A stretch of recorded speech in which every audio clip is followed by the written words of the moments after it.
Hare Krishna, welcome back to my channel. So friends, ಇವತ್ತಿನ ಒಂದು reading ನಿಮ್ಮ ವ್ಯಕ್ತಿಯ ಕರೆಂಟ್ ಎನರ್ಜೀಸ್ ಏನಿದೆ, ಸ್ಪೆಷಲಿ ನೀವು ಯಾರೆಲ್ಲ ಥರ್ಡ್ ಪಾರ್ಟಿ ಸಿಚುವೇಶನಲ್ಲಿ ಏನು ಇದ್ದೀರಾ, ಆ ಒಂದು ಥರ್ಡ್ ಪಾರ್ಟಿ ಎನರ್ಜೀಸ್ ಮತ್ತು ನಿಮ್ಮ ವ್ಯಕ್ತಿಯ ಎನರ್ಜೀಸ್ ಏನಿದೆ ಅಂತ ನೋಡೋಣ. ಆ್ಯಂಡ್ ಇದರಿಂದ ಹೇಗೆ ಹೊರಗೆ ಬರಬೇಕು ಅನ್ನೋದ್ರ ಬಗ್ಗೆನೂ ನಾವು ಗೈಡೆನ್ಸ್ನ ನೋಡೋಣ. ಓಕೆ. ಆ್ಯಂಡ್ ಲಾಸ್ಟ್ಲಿ ನಿಮಗೆ ಏನು ಗೈಡೆನ್ಸ್ ಸಿಗ್ತಾ ಇದೆ ಈ ಒಂದು ರಿಲೇಶನ್ಶಿಪ್ ವಿಚಾರವಾಗಿ ಅಂತ ಕೂಡ ನಾವು ನೋಡೋಣ. ಓಕೆ. ಸೊ ವಿಡಿಯೋ ಜನರಲ್ ಆಗಿರುತ್ತೆ, ಕಲೆಕ್ಟಿವ್ ಆಗಿರುತ್ತೆ. ನಿಮ್ಮ ಜೊತೆ ರೆಸನೇಟ್ ಆದರೆ ಮಾತ್ರ ತಗೊಳ್ಳಿ. ಹಾಗೆ ಟೈಮ್ಲೆಸ್ ಆಗಿರುತ್ತೆ. ಯಾವಾಗ ಸ್ಕ್ರೀನ್ ಮೇಲೆ ನೋಡ್ತೀರಾ ಅವಾಗ ಇದು ನಿಮಗೆ ರೆಸನೇಟ್ ಆಗುವಂಥದ್ದು. ಪರ್ಸ್ನಲ್ ರೀಡಿಂಗ್ ಯಾರಿಗೆಲ್ಲ ಬೇಕೋ ಡಿಸ್ಕ್ರಿಪ್ಷನ್ ಇರುವಂತಹ ನಂಬರ್ಗೆ ನೀವು ಕಾಂಟ್ಯಾಕ್ಟ್ ಮಾಡಬಹುದು, ಅಥವಾ ಸ್ಕ್ರೀನ್ ಮೇಲೆ ಕಾಣುವಂತಹ ನಂಬರ್ಗೆ ನೀವು ಕಾಂಟ್ಯಾಕ್ಟ್ ಮಾಡಬಹುದು. ಓಕೆ. ಓಪನ್ ಮೈಂಡೆಡಿಂದ ಈ ರೀಡಿಂಗ್ ನೋಡಿ, take what resonates to you. And video timeless ಆಗಿರುತ್ತೆ. ಯಾವಾಗ ಸ್ಕ್ರೀನ್ ಮೇಲೆ ನೋಡ್ತೀರಾ ಅವಾಗ ಇದು ನಿಮಗೆ ರೆಸನೇಟ್ ಆಗುವಂಥದ್ದು. ಆ್ಯಂಡ್ ಈ ಒಂದು ರೀಡಿಂಗ್ ಯಾರೆಲ್ಲ ಥರ್ಡ್ ಪಾರ್ಟಿ ಸಿಚುವೇಶನ್ನಲ್ಲಿ ಇದ್ದೀರಾ, ಓಕೆ, ನಿಮಗೆ ಥರ್ಡ್ ಪಾರ್ಟಿ ಸಿಚುವೇಶನ್ನಲ್ಲಿ ನಾನಿದ್ದೀನಿ, ನನ್ನ ಪಾರ್ಟ್ನರ್ ಬೇರೆ ಒಂದು ವ್ಯಕ್ತಿಯ ಸಂಪರ್ಕದಲ್ಲಿ ಇದ್ದಾರೆ ಅಂತ ನಿಮಗೆ ಕ್ಲಾರಿಟಿ ಇದ್ದರೆ ಈ ಒಂದು ವಿಡಿಯೋ ನಿಮಗೆ ರೆಸನೇಟ್ ಆಗುತ್ತೆ ಅಂತ ಹೇಳ್ತೀನಿ. ಓಕೆ. ಸೊ ತಡ ಮಾಡದೆ let's start the reading.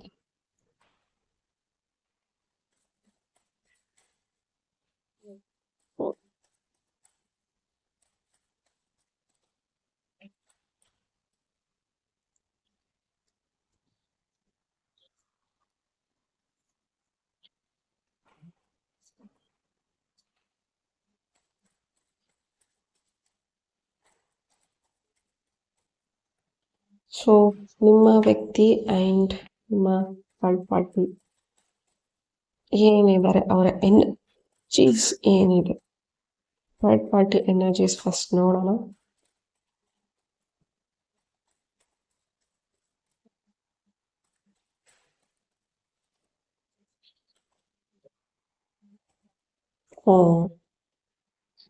Page of Pentacles.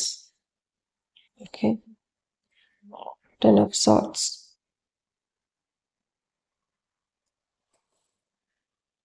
Ace of Wands.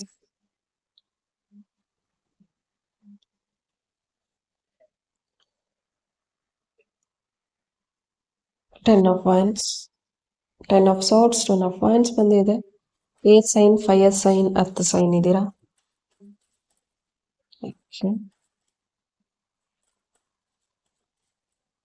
As ನಿಮ್ಮ ಪರ್ಸನ್ ಅವರ ಎನರ್ಜೀಸ್ ತಗೊಂಡ್ಬಿಡೋಣ. ಓಕೆ. Nine of Swords, ನಿಮ್ಮ person energies. Okay. Nine of Pentacles. Six of Wands.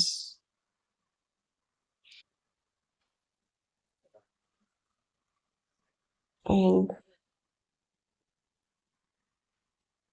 Two of Swords. Page of Pentacles ಬಂದಿರೋದ್ರಿಂದ ಈ ಒಂದು ವ್ಯಕ್ತಿ ಏನಿದ್ದಾರೆ ತುಂಬ ನಾಲೆಜಬಲ್ ಪರ್ಸನ್ ಇದ್ದಾರೆ ಅಂತ ಹೇಳ್ಬೋದು, ಅಥವಾ ಸ್ಟಿಲ್ ಸ್ಟೂಡೆಂಟ್ ಅಂತ ಹೇಳ್ಬಹುದು, ಅಥವಾ ಎಜುಕೇಷನ್ ಮಾಡ್ತಾ ಇದ್ದಾರೆ, ಅಥವಾ ಹೈಯರ್ ಸ್ಟಡೀಸ್ ಮಾಡ್ತಾ ಇದ್ದಾರೆ ಅಂತ ಹೇಳ್ಬೋದು. ನಿಮ್ಮ ವ್ಯಕ್ತಿಗಿಂತ ತುಂಬ ವಯಸ್ಸಲ್ಲಿ ಚಿಕ್ಕವರಾಗಿದ್ದಾರೆ ಅಂತ ಹೇಳ್ಬೋದು. Okay. And very career oriented ಈ ಒಂದು ವ್ಯಕ್ತಿ ಅಂತ ಹೇಳ್ಬಹುದು. ಆ್ಯಂಡ್ ನಿಮ್ಮ ಒಂದು ವ್ಯಕ್ತಿ ಲೈಫ್ ಎಂಟ್ರಿ ಆದಮೇಲೆ ಇವರ ಒಂದು ಲೈಫಲ್ಲಿ ತುಂಬ ಚೇಂಜಸ್ ಅನ್ನೋದಾಗಿದೆ ಅಂತ ಹೇಳ್ಬಹುದು.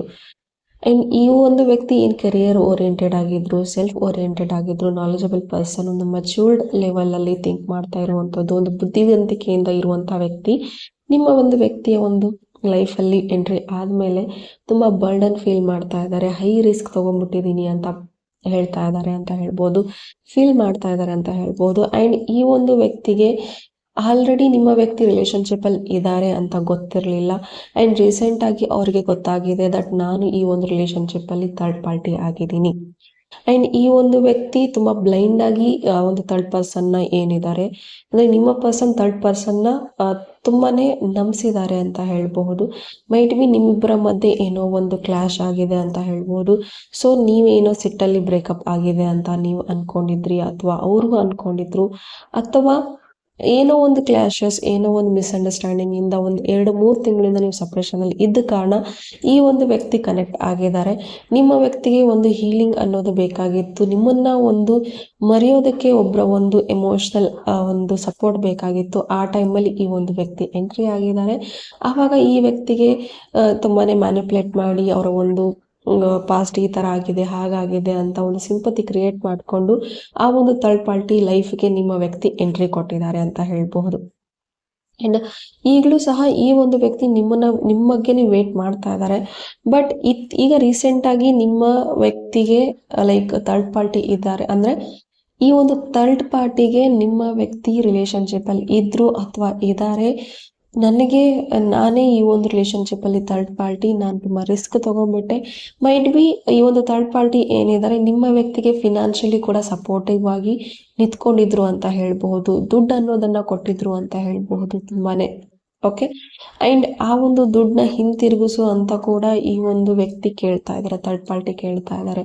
ಸೊ ಅದನ್ನ ಕೊಡೋದಕ್ಕೆ ಆಗ್ತಾ ಇಲ್ಲ ಅನ್ನೋ ಕಾರಣಕ್ಕೆ ಇಲ್ಲಿ ಕ್ಲಾಶಸ್ ಕೂಡ ಆಗ್ತಾ ಇದೆ ಅಂತ ಹೇಳ್ಬಹುದು. ಅಂಡ್ ಮೈಟ್ ಬಿ ಇಲ್ಲಿ ಫಸ್ಟ್ ಒಂದು ಎಮೋಷನಲಿ ಅವೈಲಬಿಲಿಟಿಗೆ, ಇನ್ನೊಂದು ಒಂದು ಫಿನಾನ್ಷಿಯಲ್ ಸಪೋರ್ಟಿಗೋಸ್ಕರ ಈ ಒಂದು ವ್ಯಕ್ತಿ ಜೊತೆ ಕನೆಕ್ಟ್ ಆಗಿದ್ರು ಅಂತ ಹೇಳ್ಬಹುದು. ಒಂದು ಫಿನಾನ್ಷಿಯಲ್ ನೀಡ್ ಫುಲ್ಫಿಲ್ ಮಾಡ್ಕೊಳ್ಳೋದಕ್ಕೋಸ್ಕರ ಇಬ್ಬರ ಮಧ್ಯೆ ಒಂದು ಸ್ನೇಹ ಪರಿಚಯ ಆಗಿ ಅದು ಒಂದು ರಿಲೇಶನ್ಶಿಪ್ಗೆ ಕನ್ವರ್ಟ್ ಆಗಿದೆ ಅಂತ ಹೇಳ್ಬಹುದು.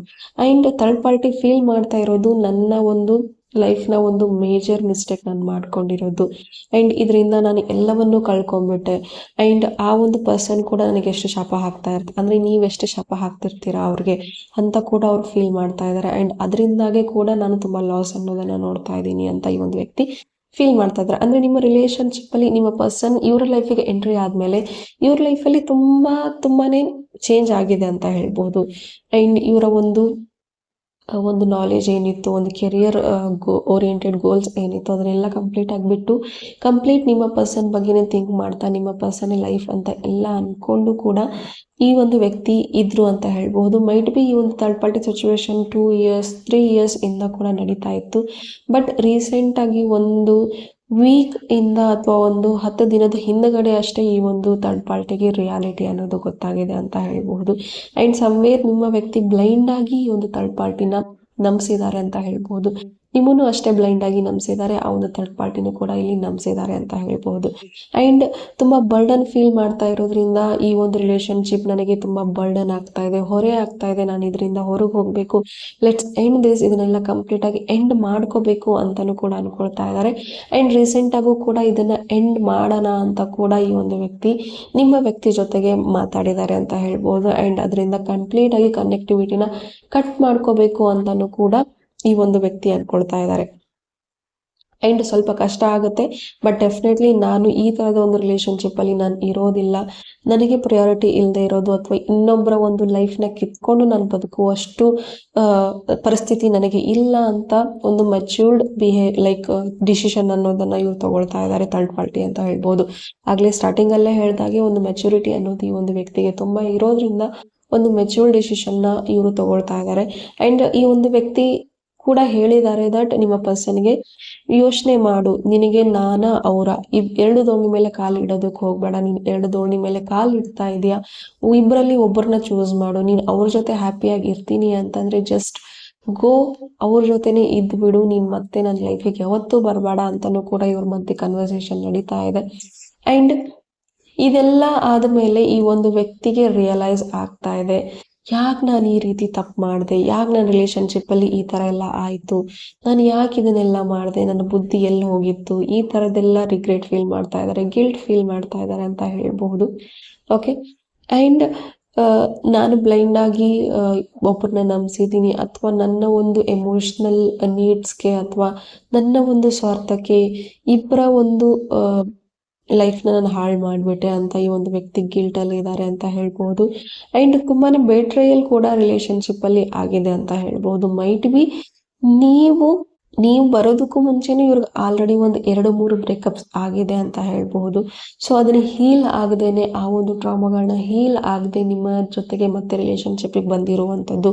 ಸೊ ಅದರಿಂದ ಮತ್ತೆ ನಿಮ್ಮ ಮಧ್ಯೆ ಒಂದು ಕ್ಲಾಶಸ್ ಆದಾಗ ಅದನ್ನ ಮತ್ತೆ ಹೀಲ್ ಮಾಡ್ಕೊಳ್ಳದೆ ಅದರಿಂದ ಎಸ್ಕೇಪ್ ಆಗೋದಕ್ಕೆ ಇನ್ನೊಬ್ಬರನ್ನ ಕನೆಕ್ಟ್ ಆಗಿರುವಂಥದ್ದು ಆ್ಯಂಡ್ ಅದು ತುಂಬಾನೇ ಮೆಸ್ಡ್ ಅಪ್ ಆಗಿದೆ ಅಂತ ಹೇಳ್ಬಹುದು. ತುಂಬಾನೇ ಗಜಿಬಿಜಿ ಆಗ್ಬಿಟ್ಟಿದೆ ಲೈಫು ಅಂತ ಹೇಳ್ಬಹುದು. ಕ್ಲಾರಿಟಿ ಅನ್ನೋದಿಲ್ಲ ಅಂತ ಹೇಳ್ಬಹುದು. ಆ್ಯಂಡ್ ಇವ್ರಿಗೆ ತುಂಬ ಸಪೋರ್ಟಿವ್ ಪೀಪಲ್ ಇದ್ದಾರೆ ಅಂತ ಹೇಳ್ಬಹುದು. ಇವರು ಸ್ವಲ್ಪ ಇವ್ರಿಗೋಸ್ಕರ ಇವ್ರು ಫೋಕಸ್ಡ್ ಮಾಡಿ ಆ ಒಂದು ಬ್ಲೈಂಡ್ ಫೋಲ್ಡ್ನ ಓಪನ್ ಮಾಡಿಕೊಂಡು ಇವ್ರ ಬದುಕಿನ ಒಂದು ನಿರ್ಧಾರಗಳನ್ನ ಇವರೇ ತಗೊಳ್ಳೋದಕ್ಕೆ ಶುರು ಮಾಡಿದ್ರೆ, ನನಗೇನು ಸರಿ ನನಗೇನು ತಪ್ಪು ಅನ್ನೋದ್ರ ಬಗ್ಗೆ ಇವ್ರು ಡಿಸೈಡ್ ಮಾಡೋದಕ್ಕೆ ಶುರು ಮಾಡಿದ್ರೆ ಡೆಫಿನೆಟ್ಲಿ ಇವ್ರ ಲೈಫ್ ತುಂಬ ಚೆನ್ನಾಗಿರುತ್ತೆ ಅಂತ ಹೇಳ್ಬಹುದು. ನಿಮ್ಮ ಒಂದು ಲೈಫ್ ಮತ್ತೆ ರಿಯುನೈಟ್ ಆಗುವಂಥದ್ದು ಕೂಡ ಇದೆ. ಬಿಕಾಸ್ ಈ ಒಂದು ವ್ಯಕ್ತಿ ಡಿಸಿಷನ್ ತಗೋ ಅಂತ ಹೇಳ್ತಾ ಇದ್ದಾರೆ ಆ್ಯಂಡ್ ಈ ಒಂದು ವ್ಯಕ್ತಿಗೆ ನಿಮ್ಮನ್ನು ಬಿಡೋಕ್ಕಾಗ್ತಾ ಇಲ್ಲ, ಇವ್ರನ್ನೂ ಬಿಡೋಕ್ಕಾಗ್ತಾ ಇಲ್ಲ. ಹೀಗಿರುವಾಗ ಈ ವ್ಯಕ್ತಿನೇ ಇವ್ರನ್ನ ಬಿಟ್ಟು ಹೋಗುವಂಥದ್ದು ಇದೆ. ಡೆಫಿನೆಟ್ಲಿ ಹೋಗ್ತಾರೆ ಅಂತ ಹೇಳ್ಬಹುದು. ಬಿಕಾಸ್ ಈ ಒಂದು ಥರ್ಡ್ ಪಾರ್ಟಿ ಏನಿದೆ ತುಂಬ ಒಂದು ಬ್ರಾಡ್ ಆಗಿ ಥಿಂಕ್ ಮಾಡುವಂತಹ ವ್ಯಕ್ತಿ ಅಂತ ಹೇಳ್ಬೋದು. ಲೈಫ್ ಈಸ್ ಟೆಂಪರರಿ ಅನ್ನೋ ಥರ ಈ ಒಂದು ವ್ಯಕ್ತಿ ಫೀಲ್ ಮಾಡ್ತಾರೆ and life is a lessons ಅನ್ನೋ ಥರ ಕೂಡ ಇವರ ಒಂದು ಥಿಂಕಿಂಗ್ ಇರೋದ್ರಿಂದ ನಿಮ್ಮ ವ್ಯಕ್ತಿನ ಈಸಿಯಾಗಿ ಬಿಟ್ಕೊಡುವಂಥದ್ದು ಇಲ್ಲಿ ಇದೆ ಅಂತ ಹೇಳ್ಬೋದು. ಸೊ ಇದೆಲ್ಲ ಬಿಟ್ಟು ಆದಮೇಲೆ ಈ ಒಂದು ವ್ಯಕ್ತಿ ಸ್ವಲ್ಪ ಟೈಮ್ ತಗೊಳ್ತಾರೆ ಕ್ಲೆನ್ಸ್ ಆಗೋಕ್ಕೆ, ಹೀಲ್ ಆಗೋಕ್ಕೆ ಆ್ಯಂಡ್ ಎಕ್ಸೆಪ್ಟ್ ಮಾಡ್ಕೊಳ್ಳೋದಕ್ಕೆ ಸ್ವಲ್ಪ ಟೈಮ್ ಬೇಕು. ಅದಾದ ಮೇಲೆ ನಿಮ್ಮ ಹತ್ರ ಖಂಡಿತವಾಗ್ಲೂ ಓಡ್ಕೊಂಡು ಬರ್ತಾರೆ ಆ್ಯಂಡ್ ಆ ಟೈಮಲ್ಲಿ ನೀವು ಇವ್ರನ್ನ ಎಕ್ಸೆಪ್ಟ್ ಮಾಡ್ತೀರಾ ಮಾಡೋದಿಲ್ವಾ ಅನ್ನೋದು ಕೂಡ ನಿಮ್ಮ ಮೇಲೆ ಬಿಟ್ಟಿರೋದು. ಓಕೆ, ಸೊ ಅಗೇನ್ ನಿಮಗೆ ಏನು ಗೈಡೆನ್ಸ್ ಇದೆ, ನಿಮ್ಮ ಶಾಡೋ ಕಾರ್ಡ್ ಏನು ಹೇಳುತ್ತೆ ನೋಡೋಣ.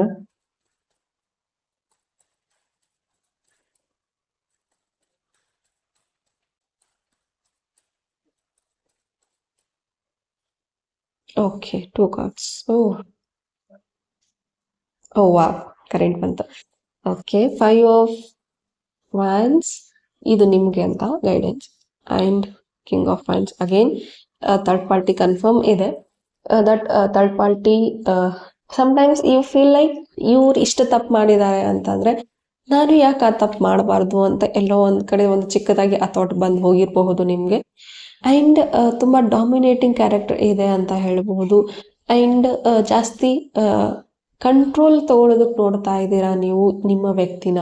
ಸೊ ಅದರಿಂದ ನೀವು ಬಿಟ್ಬಿಡಿ, ಆ ಕಂಟ್ರೋಲ್ ತಗೊಳ್ಳುವಂತಹ ಒಂದು ಆ್ಯಟಿಟ್ಯೂಡ್ ಅನ್ನೋದನ್ನು ಬಿಟ್ಬಿಡಿ. ಜಸ್ಟ್ ಫಾರ್ಗಿವ್ ಮಾಡಿ ಆ್ಯಂಡ್ ಯಾವಾಗಲೂ ನಿಮ್ಮನ್ನು ನೀವು ಬ್ಲೇಮ್ ಮಾಡ್ಕೊಳ್ತೀರಾ ಆ್ಯಂಡ್ ಈ ಒಂದು ವ್ಯಕ್ತಿಗೆ ಕಂಪ್ಲೇಂಟ್ ಮಾಡ್ತಾನೆ ಇರ್ತೀರಾ.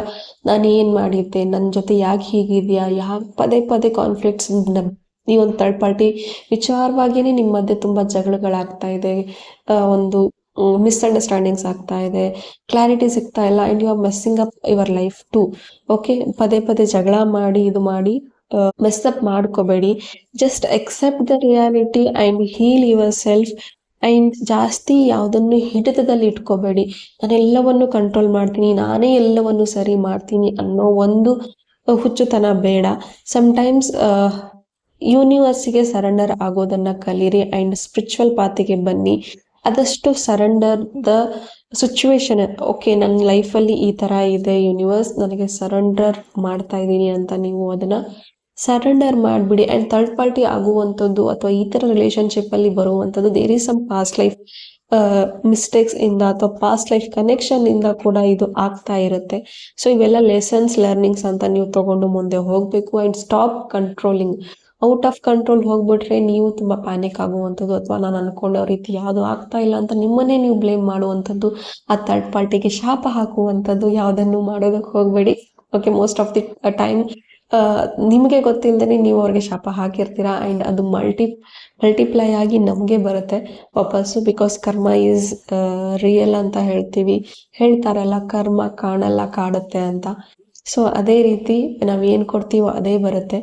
ಆ್ಯಂಡ್ ನಿಮಗೆ ಅಷ್ಟು ತುಂಬ ಹೀಲಿಂಗ್ ಬೇಕು ಅಂತಂದರೆ ನಾನು ಥರ್ಡ್ ಪಾರ್ಟಿ ಹೀಲಿಂಗ್ ಮೆಡಿಟೇಷನ್ನ ಮೆಂಬರ್ಶಿಪ್ ಚಾನಲಲ್ಲಿ ಕೊಟ್ಟಿದ್ದೀನಿ.